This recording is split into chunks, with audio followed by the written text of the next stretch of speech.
A blessed day to you. Welcome to my video class lesson. Just sit back, relax, and learn.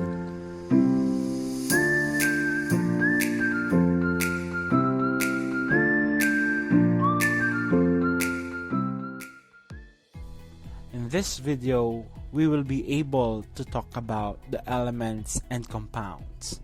But before proceeding to that topic, let's have a recap first about our previous videos. Let's go! In our previous videos, you've learned that matter based on its composition is divided into pure substances and mixture.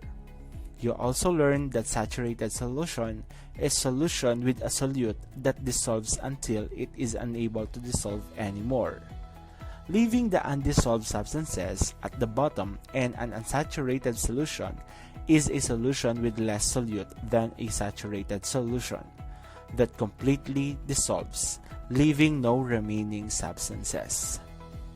Well done! Now we can proceed with our new lesson. And so, this video will help you to differentiate elements from compounds and identify the uses of common elements and compounds.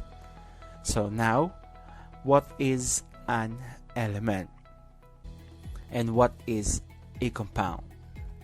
An element is a substance that cannot be broken down into simpler components by any nuclear chemical reaction.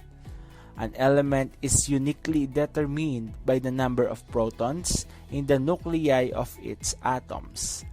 Each element is unique, and no two elements have the same sets of properties.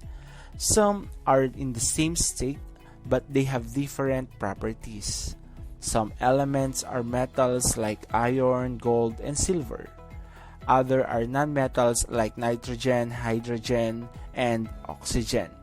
There are elements that are metalloids like boron, silicon, and germanium. Common examples of household materials made from elements are jewelry and like golds and silver, and electrical wires made from copper. On the other hand, the compound is a substance made from two or more different elements that have been chemically joined. Examples of compounds includes the water, which is made from the elements hydrogen and oxygen, and the table salt, which is made from the elements sodium and chloride. Now that we know the definition and the difference between the two, let us know and understand their uses in our day-to-day lives. The elements in food are in combination with other elements, and the resulting compounds are referred to as minerals. So do not panic, because you are not eating the elements themselves. This stresses the importance of reading product labels. Any ingredient added to food should be safe to eat in terms of quality and quantity. And finally, recognizing elements and compounds is essential because they are in your body, in your home, and many different businesses. For example, life on Earth would be impossible without water.